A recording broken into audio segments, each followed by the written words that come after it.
Welcome to the Growing in Grace podcast, where you can listen in on some casual conversation about the good news of Jesus without all of the inconsistent religious double talk. If you've ever struggled with feelings of hopelessness, guilt, and despair, or wondered if you're really right with God, it's time to discover the true freedom that comes with the gospel of unlimited and overflowing grace. Well, hey there. This is the next podcast after the last one. It's the Growing in Grace podcast at growingingrace.org. I'm Joel Breezegay along with Mike Kapler, Faith and Works, James and Paul. Oh, my. You got to expect that when you talk about something like this, Cap, that, there's going to be disagreement between people. Here 2,000 years-ish after all of this stuff happened. And then you have a certain way that things have been taught in the church for a long time. And I think that we've been sharing a view here that's not necessarily a common view, but not a new view by any means. And we have to be honest with what we are seeing in these scriptures, in the book of James, in the writings of Paul, in the life of Paul as he demonstrated what he believed, and all these things. And so if you're a person who's been following along with us, maybe you're seeing, you know what? These guys are making some sense. That's great. And if you're not, just, stick with us because you may not end up ever seeing things the way we see it on this particular subject, James and Paul and faith and works and all that. And that's okay. We're just sharing from our hearts what we have been seeing. And so we'll let you decide how you want to, obviously, we're not here to force anyone to see things the way that we are. We're not teachers who try to, we really got to make sure that people see things the way that we do. That's not our hearts. We just love sharing the gospel, and this is what we see as we look at the books and the letters, the epistles that the James and Paul wrote. Yeah, it's easy to get into Bible debates. There's no shortage of those. That's really not our intention here. Our intention is to get back to what our program is kind of named. We're talking about growing in our understanding of God's grace, the knowledge of Jesus Christ. That's what we're trying to accomplish here through all of our programs. It's not to start theological debates.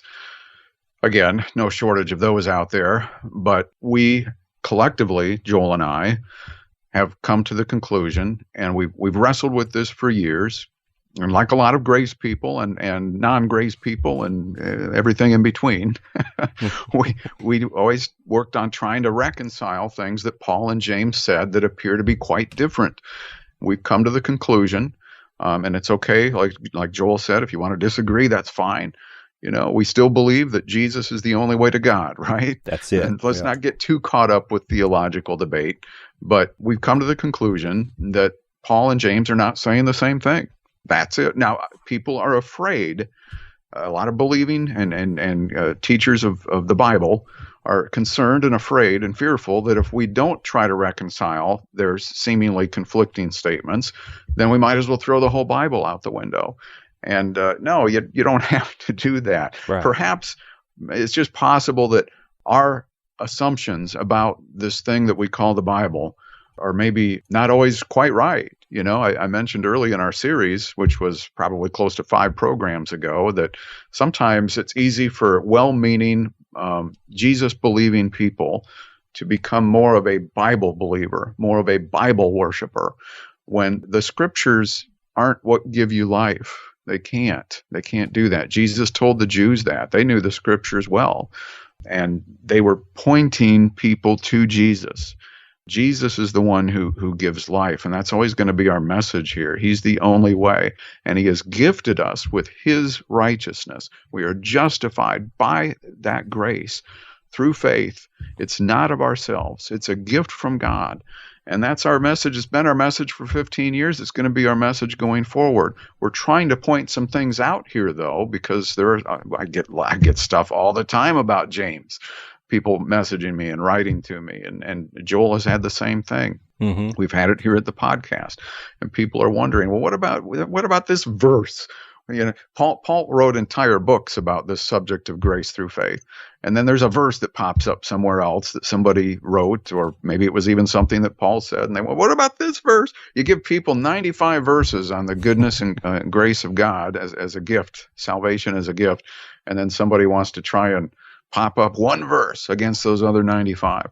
Well, so I think one thing to mention here, though, about all of this is that perhaps this debate, so to speak, that is taking place today between grace and works and religious stuff versus the gift of righteousness, this has been going on since Jesus died.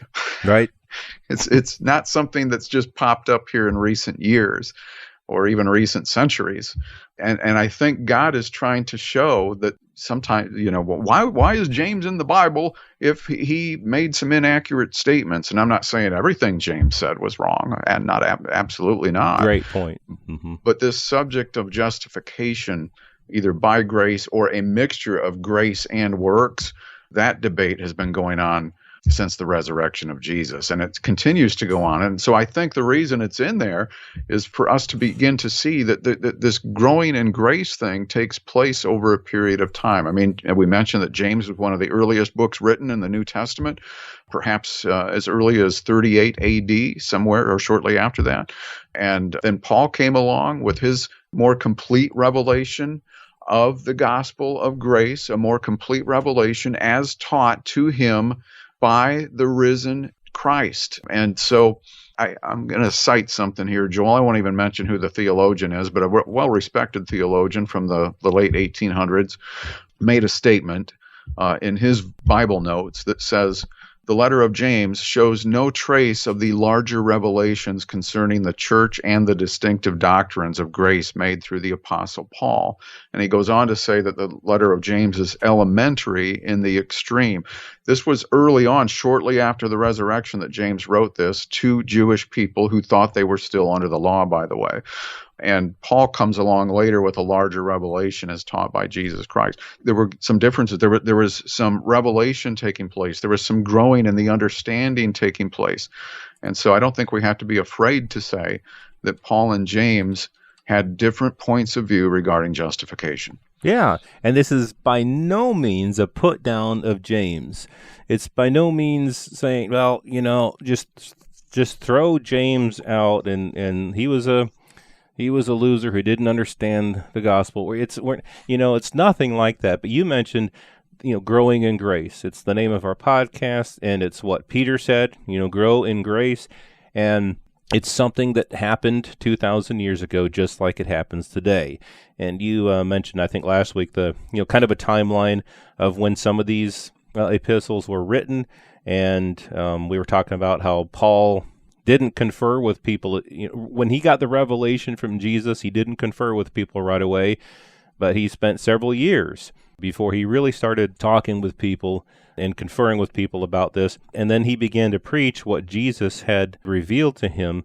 One thing I've noticed in Paul's epistles is that he'll spend a good deal of time at the beginning of an epistle writing about our identity, writing about justification, salvation, all these things apart from works, making sure that people realize and know and understand that their identity, that God's love for them, that everything, salvation is all by God's grace through faith apart from works. And then when Paul does bring up works, it's always, it's after that, and you're not doing works to become justified, to become righteous, but it's because you already are. It's an outflow of who you are.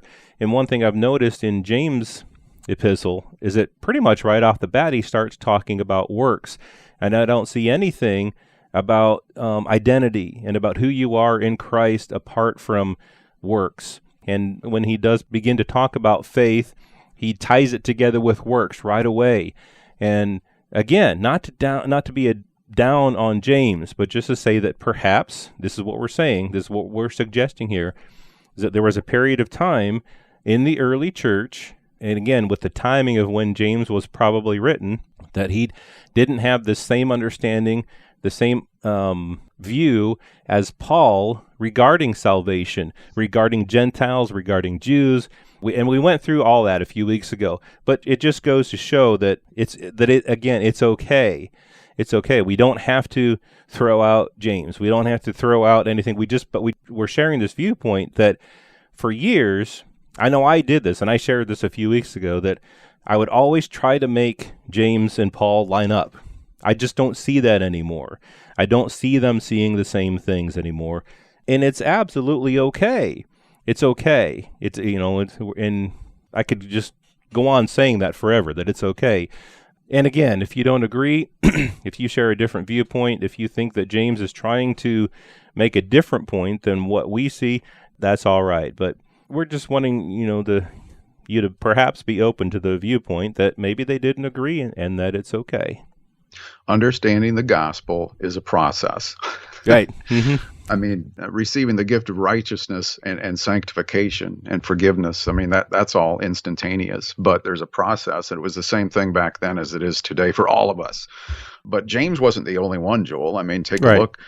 There were many people. I mean, when you look at some of it's easy for us now as backseat drivers, right? We can look in the rearview mirror and see things that Jesus said in those writings from those 4 gospel books. And you can clearly begin to see that Jesus makes many references to non-Jewish people getting saved in a new and different covenant, the Gentiles. That was going to happen. It's also mentioned in the Old Testament. And yet people like Peter, perhaps people like James, and many others, that church council that we referred to back in Acts 15, many of those former Pharisees, these people didn't understand this. Imagine Peter, who also was taught by Jesus for some days, at least, with some of the other disciples and apostles. He was taught by Jesus a little bit after Jesus rose from the dead. And Jesus said some things even then that would refer to Gentiles coming to him, but they didn't get it. They weren't getting it. They slowly began to get it years later, and Paul would help with that based on the revelations that he had received by the risen Christ. So, what we just talked about here during this program today was, as always, it was totally unscripted, number one. Number two, we had no intention of the program going this way. It just happened the way it did.